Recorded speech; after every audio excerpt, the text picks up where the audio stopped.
Here point is that I had already discussed that the इस ordinance के माध्यम से जो एपिडेमिक डिजीज एक्ट के अंतर्गत जो भी ऑफेंसेस आएंगे वो कॉग्निजेबल होंगे, नॉन कॉग्निजेबल होंगे।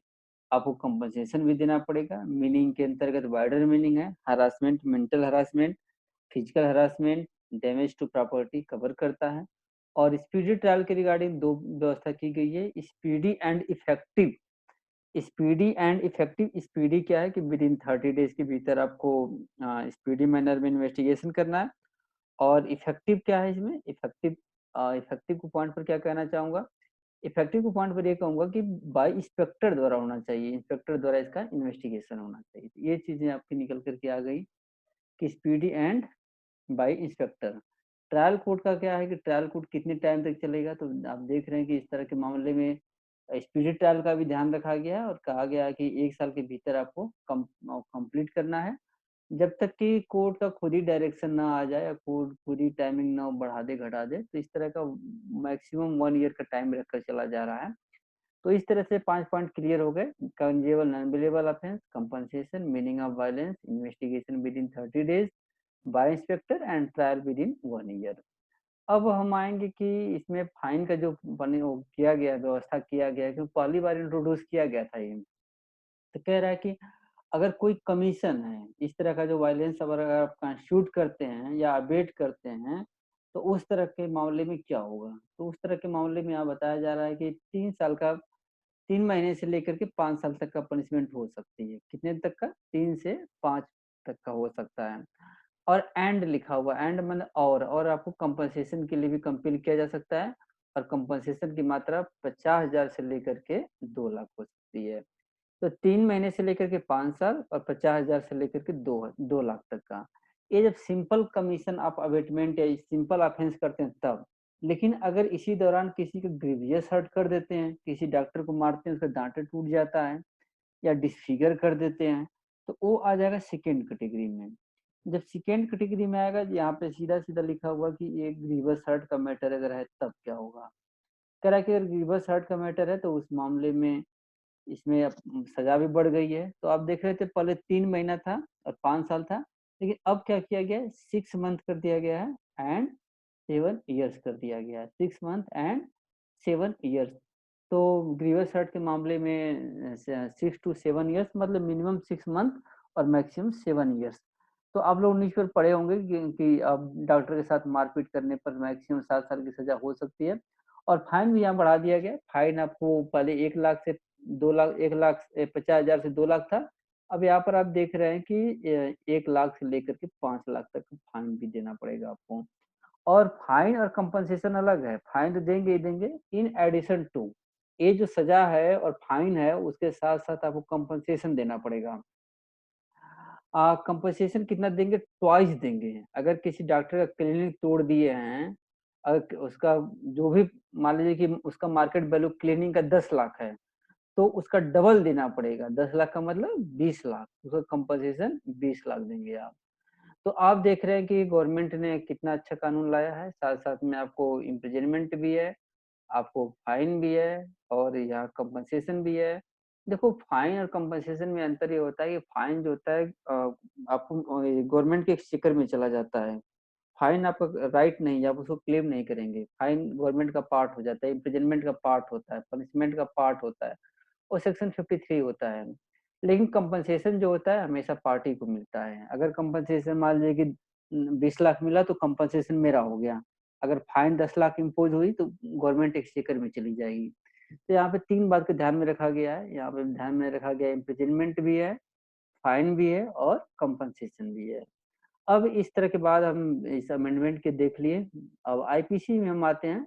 तो आईपीसी की रिगार्डिंग हमें 2 पार्ट में डिवाइड किया गया है। 2 पार्ट में मैंने डिवाइड किया है।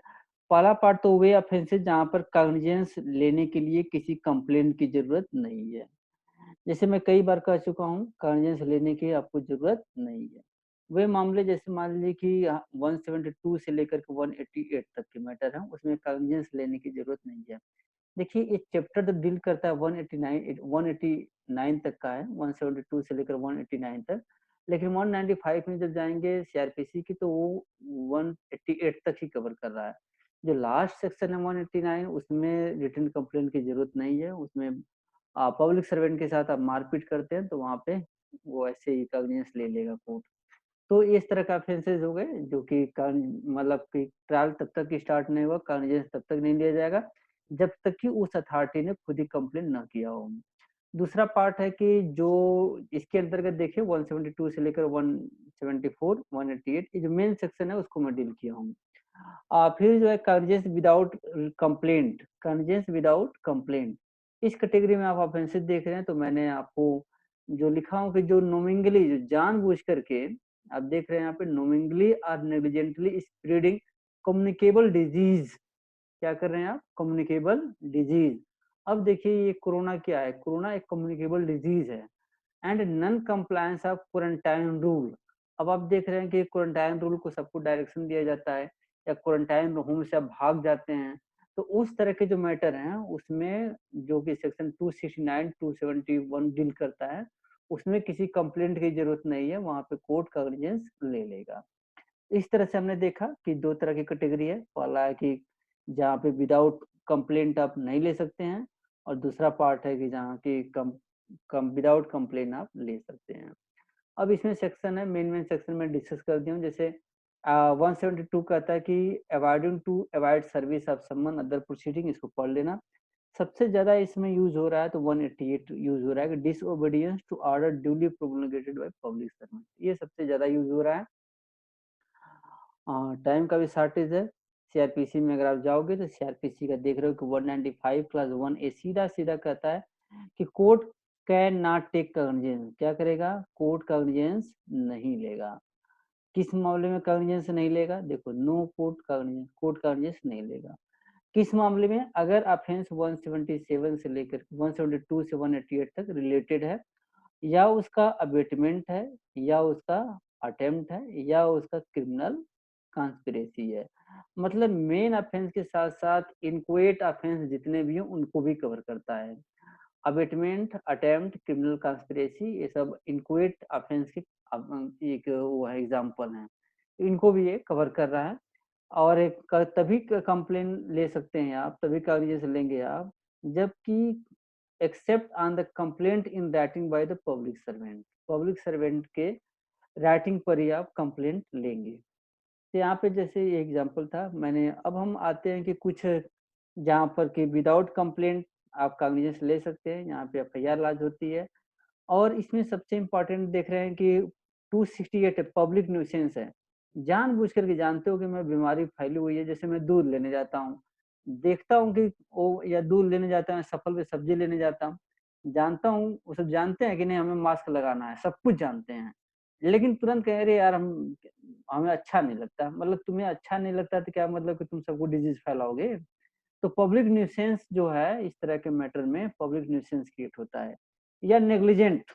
देखो यहाँ तो पब्लिक न्यूसेंस तुम जानबूझ के कॉन्स्टिट्यूट कर रहे हो, यहाँ नेग्लिजेंट कर रहे हो, नेग्लिजेंट जानते हो फिर भी नेग्लिजेंस कर रहे हो। मेलिंगली ये भी है। एक वर्ड 272 में वो स्पेसिफिक वर्ड ही यूज हुआ है, quarantine rule, disobedience to quarantine rule. पहली बार मैं भी जब ये कोरोना डिजीज आया तो मैं पहली बार क्वारंटाइन के बारे में समझा, क्वारंटाइन क्या है, क्वारंटाइन क्या है। और इस तरह के प्रोविजन को 271 को मैंने कभी ध्यान ही नहीं दिया कि क्वारंटाइन क्या होता है, कैसे होता है। तो अब तुम देख रहे हो कि 271 में सीधा-सीधा ये स्पेसिफिक वर्ड ही यूज़ हुआ है कि डिसओबीडियंस टू क्वारंटाइन रूल। देखो पहली बार जब ये वर्ड इसमें सबसे पॉपुलर वर्ड क्या चल रहे हैं? इसमें सबसे ज़्यादा पॉपुलर वर्ड कोविड-19, कोरोना और कोविड-19, corona, social distancing, quarantine rule, ये 4-5 वर्ड हैं, बहुत ही पॉपुलर हैं इस समय। तो हमारे आईपीसी में अगर तुम सोचो सर्च करोगे तो कोविड-19 तो नहीं मिलेगा, सोशल डिस्टेंसिंग भी नहीं मिलेगा, कोरोना भी नहीं मिलेगा, लेकिन क्वारंटाइन रूल मिलता है। कौन सेक्शन है? 271 का है। पब्लिक न्यूसेंस कैसे क्रिएट करते हो वो सब मैं डील कर दिया हूँ यहाँ पे। सीआरपीसी के अंतर्गत कुछ और सेक्शन है, जाके 144 है जो कि बहुत ही हेल्पफुल हो रहा है इस समय अथॉरिटी के रिगार्डिंग। इसके माध्यम से 144 क्या कर रहा है? 144 के अंतर्गत जान ही रहे हो कि एक मूवमेंट रेगुलेट करता है, पब्लिक मूवमेंट को रेगुलेट करता है। और इसका फ़ायदा क्या होता है जब रेगुलेट करते हैं तो? It is very helpful to maintain social distancing. इससे क्या होता है, सोशल डिस्टेंसिंग में मेंटेन करने में हेल्पफुल होता है। जैसे कि अगर हम अलाउ कर दें बहुत ज़्यादा ह्यूज क्राउड हो जाए, तो जब ह्यूज क्राउड हो जाएगा, जब स्पेस ही नहीं रहेगा तो उसमें क्या सोशल डिस्टेंसिंग होगा? क्या गोली भी मार दोगे तो भी सोशल डिस्टेंसिंग मेंटेन नहीं रहेगा। तो इसमें 144 जब लागू कर देते हैं तो हम डायरेक्शन देते हैं कि भाई एक जगह 5 से या 5 से ज़्यादा लोग इकट्ठा नहीं हो सकते हैं। स्पेस होता है तो सोशल डिस्टेंसिंग मेंटेन करने में फ़ायदा होता है। अब हमने 106 को भी यहाँ लिखना भूल गया हूँ। 106 ये है कि अगर आप अफेक्टेड हैं तो बर्डन ऑफ प्रूफ आप ही पर पड़ेगा, क्योंकि 106 के अंतर्गत ऑलरेडी मैं डिस्कस कर चुका हूँ बर्डन ऑफ प्रूफ। इसको भी ध्यान में देखना तुम लोग। एक डिजास्टर मैनेजमेंट एक्ट है। डिजास्टर मैनेजमेंट एक्ट 2005 में पास हुआ था यूपीए 1 के कार्यकाल में। सेक्शन 154 कहता है कि कोई डिजास्टर के बारे में अगर आप गलत अफ़वाह फैलाते हैं, गलत गलत इन्फॉर्मेशन देते हैं, तो आपको 188 आईपीसी के अंतर्गत कार्रवाई चलेगी। 188 अभी-अभी तुम लोगों को डिस्कस भी किया कि 188 क्या है। तो इसमें ये कहा गया था जैसे कि अभी कुछ न्यूज़पेपर गवर्नमेंट ने उनको टारगेट भी किया था इलेक्ट्रॉनिक मीडिया पे। तो कुछ लोग जानबूझ करके अफ़वाह फैला रहे थे कि नहीं, लॉकडाउन और बढ़ेगा और बढ़ेगा और बढ़ेगा। तो पहले फ़ेज़ में ही लॉकडाउन का प्रेशर बढ़ गया। लोग डरने लगे कि यार लॉकडाउन बढ़ेगा तो मैं कैसे रहूँगा, वो रहेगा। तो पैनिक इन्फॉर्मेशन क्रिएट होने लगा। तो इन्फॉर्मेशन जब गलत इन्फॉर्मेशन सर्कुलेट हुआ तो माइंड में पैनिक क्रिएट हो गया। तो डिजास्टर मैनेजमेंट एक्ट के अंतर्गत इसको डील किया जा रहा है अभी फिलहाल। एसेंशियल कमोडिटीज़ एक्ट अभी मैं डिस्कस कर चुका हूँ। 1955 का एक कानून है, बाद में कंटिन्यू अमेंडमेंट होते रहे। और इसमें गवर्नमेंट जो है तो किसी चीज़ के प्रोडक्शन को या सप्लाई को या डिस्ट्रीब्यूशन को कंट्रोल कर सकती है, जो एसेंशियल कमोडिटीज़ के अंतर्गत आते हैं। अब सेंट्रल गवर्नमेंट डिसाइड करती है कि एसेंशियल कमोडिटीज़ क्या हैं। अब देखो कोरोना जो थर्ड फेज़ आया हुआ है, जो लॉकडाउन का थर्ड फेज़ चल रहा है, इसमें गवर्नमेंट ने कई चीज़ों को स्मॉल इंडस्ट्रीज़ को अलाउ कर दिया कि आप लोग अपना काम करना शुरू करिए। तो अब कई लोगों का कहना है कि नहीं, कुछ और लंबे टाइम तक उसको मेंटेन करना चाहिए था, लॉकडाउन को स्ट्रिक्टली मेंटेन करना चाहिए। अरे भाई कब तक, कितने महीने तक? एक्चुअली क्या होगा, जब प्रोडक्शन होगा ही नहीं, जब मैन्युफैक्चरिंग होगा ही नहीं, कोई सामान ही नहीं बनेगा तो आपके पास आटा कहाँ से आएगा, दाल कहाँ से आएगा, चावल कहाँ से आएगा, राइस कहाँ से आएगा? तो कल को अगर खाने-पीने को भी नहीं रहेगा तो जो आप बैठ कर के फिलॉसफी दे रहे हैं, वो भी बाहर निकल जाएँगे आप। तो इसलिए लेकिन गवर्नमेंट अलाउ की है तो जिसको बहुत ज़्यादा ज़रूरत है वही निकले। इसका मतलब ये नहीं कि सब लोग निकलना शुरू कर दें। तो सेंट्रल गवर्नमेंट को पास पावर दिया गया है कि production, supply, distribution state government.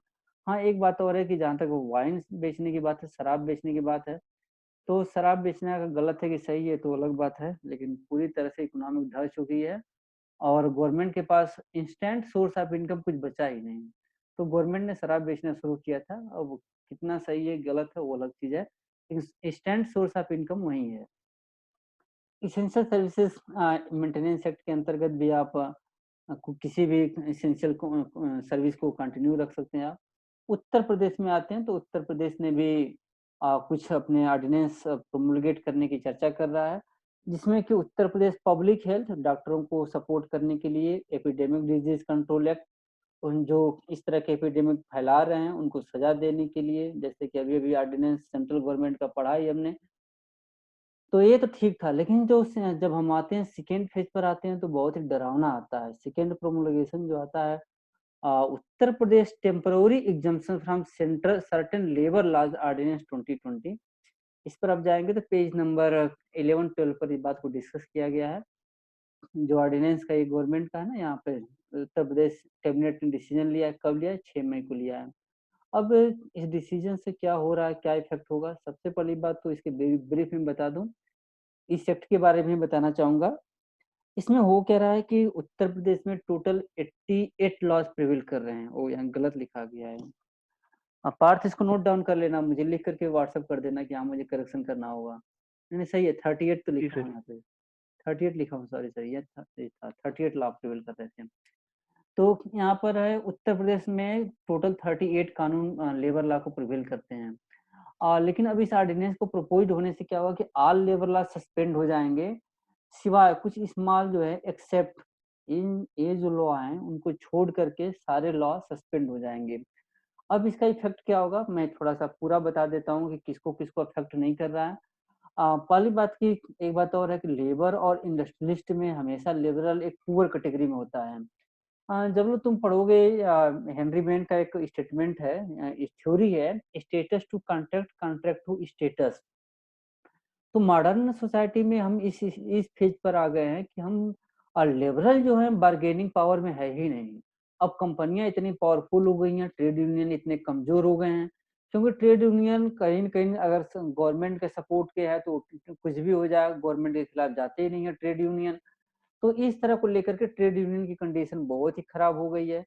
और लिबरल इतने ज़्यादा हो गए हैं कि वो कॉम्प्रोमाइज़ करने के मुँह वो कॉम्प्रोमाइज़ ही नहीं कर सकते।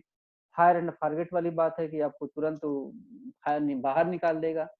तो इसमें क्या हुआ कि उस कंडीशन में जब लिबरल की कंडीशन इतनी खराब है, उसमें सारे के सारे लेबर लॉज़ को सस्पेंड कर देना, ये मिस्टर योगी आदित्यनाथ सरकार का डिसीज़न बहुत ही गलत है। अगर उनको कंपनियों को सपोर्ट करना था, देखो भाई हमारे लिए लिबरल भी ज़रूरी है और इंडस्ट्रियलिस्ट भी ज़रूरी है। इंडस्ट्रियलिस्ट भी हमारे लाइफ़ के पार्ट ही हैं। अगर वो काम नहीं करेंगे, अगर इंडस्ट्री नहीं लगेगी तो हमें भी बहुत सारे प्रॉब्लम होगी। तो दोनों में हमें बैलेंस बनाना है, हमें लिबरल को भी ध्यान में रखना है और साथ-साथ में हमें इंडस्ट्रियलिस्ट को भी ध्यान में रखना है। तो इसका एक और उपाय निकाला जा सकता था, उसमें उपाय ये बेहतर ये उपाय होता कि जैसे कि इंडस्ट्रियों को हम कुछ टाइम के लिए जैसे जीएसटी का टैक्स है या बाकी टैक्स है, तो जैसे इसमें 3 साल के लिए सारे लॉ सस्पेंड हुए हैं। कितने साल के लिए? 3 ईयर के लिए। तो हम लॉ को सस्पेंड करने की बजाय हम वहाँ पर उनको वो कर देते, टैक्सेस में उनको रिबेट दे देते कि भाई जहाँ जीएसटी 28% लग रही है, आपको जीएसटी 10% ही देना, 8% ही देना, 5% ही देना। इस तरह का रिबेट करके देना चाहिए था। अदरवाइज़ लेबरर का कंडीशन देखो 8 घंटे का ऑथराइज़ था पहले कि 8 घंटे आप काम करेंगे।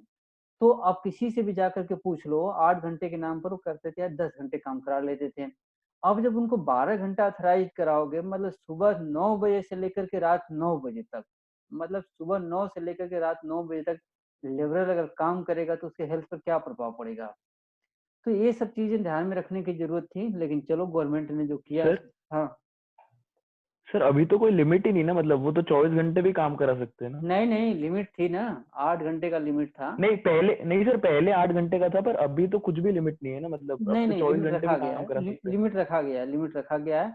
अभी थोड़ा-सा प्रॉब्लम इसलिए भी आ रही है क्योंकि अभी वो हुआ क्या कि ऑर्डिनेंस जो है वो गवर्नर से असेंट नहीं हुआ है, प्रोमulgेट नहीं हुआ है।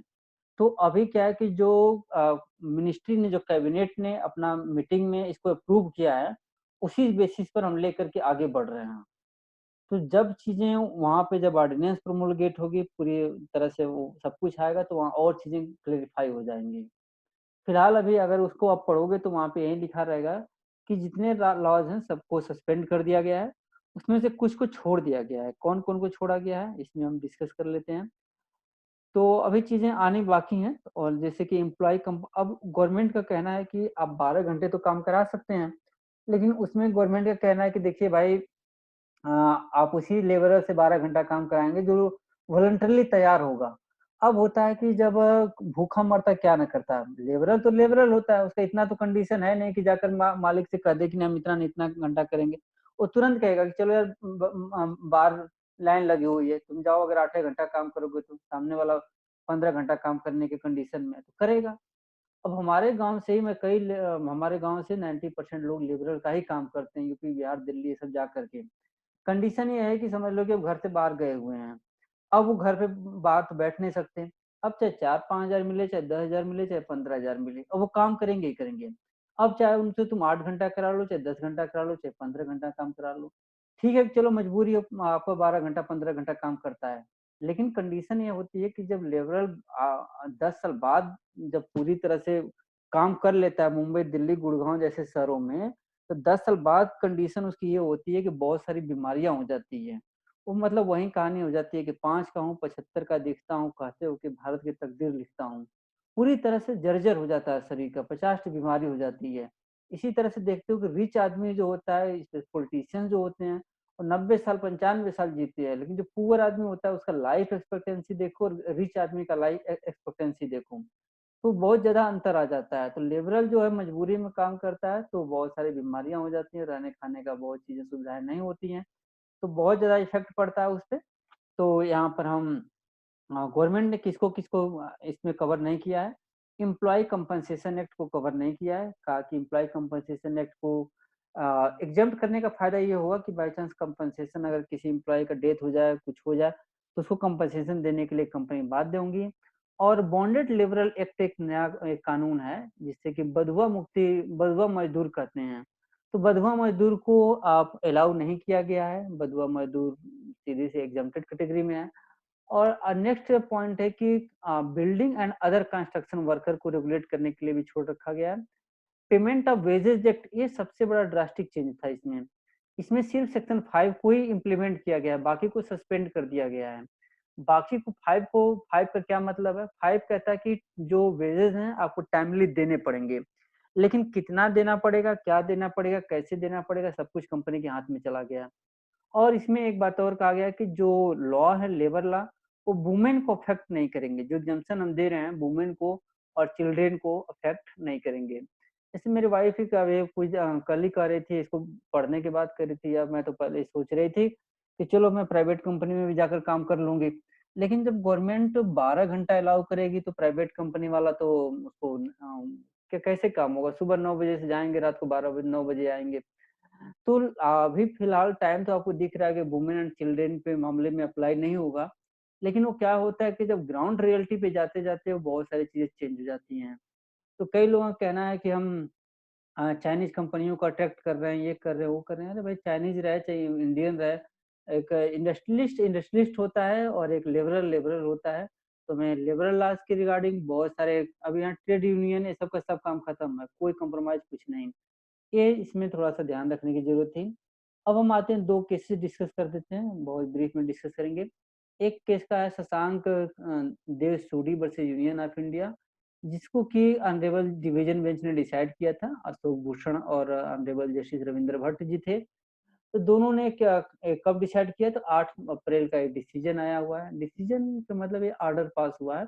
देखो एक जजमेंट में कई ऑर्डर पास होते रहते हैं। अभी जजमेंट नहीं आया हुआ, ऑर्डर आया हुआ है। इसको सुप्रीम कोर्ट की वेबसाइट से तुम लोग सर्च कर सकते हो। सर्च कैसे करना है, रिसर्च कैसे करना है, ये सब सीख लो। अब इसमें क्रोनोलॉजी आएँगे हम लोग, क्रोनोलॉजी में आएँगे तो देखेंगे कि थोड़ा-सा डब्ल्यूएचओ की तरफ जाते हैं तो डब्ल्यूएचओ ने 11 मार्च 2020 को इसको एपिडेमिक घोषित कर दिया। हाँ, कोविड-19 को पैंडेमिक घोषित कर दिया गया बाय डब्ल्यूएचओ द्वारा।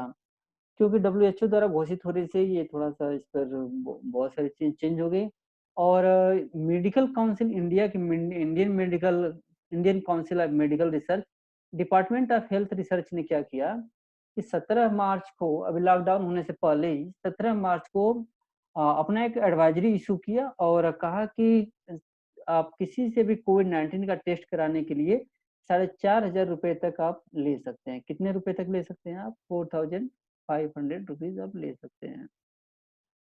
तो इस तरह से हम देख रहे हैं। इसके बाद 25 मार्च की जब बात आती है, तो यहाँ से लॉकडाउन इम्प्लीमेंट हो जाता है। जो पहली बार लॉकडाउन हुआ था, 1 दिन का जो हुआ था, वो एक्चुअली में वो लॉकडाउन नहीं था, वो ट्रायल था कि नहीं पब्लिक का पेशेंट चेक करना था। पेशेंस चेक करना था, तो 25 मार्च से पहली बार भारत में लॉकडाउन लागू हुआ और पहली बार जो लॉकडाउन हुआ था वो 21 दिनों का था, 25 मार्च से 14 अप्रैल का था और ये जजमेंट जो आता है 8 अप्रैल का है। कब का जजमेंट है ये? 8 अप्रैल का है। 8 अप्रैल करने का मतलब ये हुआ कि आपका जो लॉकडाउन चल रहा था, उस टाइम का जजमेंट है।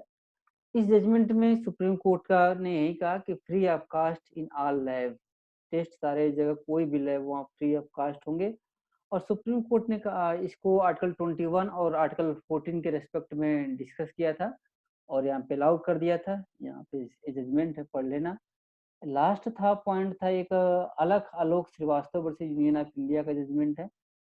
इस केस को 31 मार्च को डिस्कस किया गया था, सुप्रीम कोर्ट ने डिसाइड किया था। इसको गवर्नमेंट का ये क्वेश्चन था कि क्या इलेक्ट्रॉनिक मीडिया को कंट्रोल किया जा सकता है कि नहीं किया जा सकता है। तो इलेक्ट्रॉनिक मीडिया को कंट्रोल करने के लिए बात आई थी, तो गवर्नमेंट का अपना डायरेक्शन था कि अगर गवर्नमेंट की एडवाइजरी को आप अगर फॉलो नहीं करते हैं, तो 188 आईपीसी के अंतर्गत आपको केस चलाए जाएँगे, वो पनिशमेंट होगा और फाइनली सुप्रीम कोर्ट ने कहा कि इन पार्टिकुलर सुप्रीम कोर्ट ने कहा कि we expect the media print electronic social to maintain strong sense of responsibility and ensure that the unverified news capable of causing panic is not disseminated। ये important line है।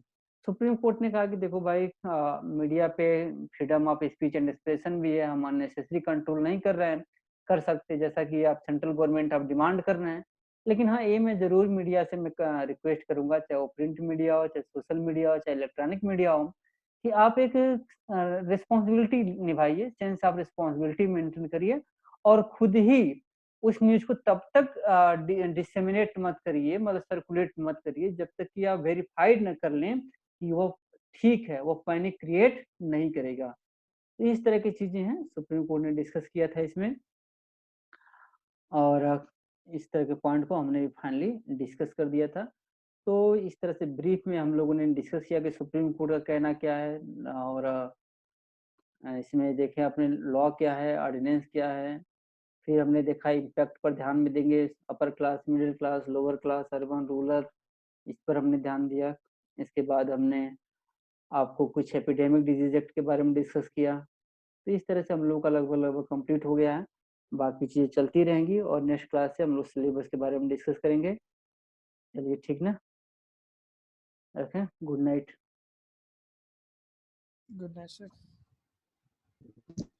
Thank you, Good sir. night. Good night. Right, sir. Thank you. Okay, thanks.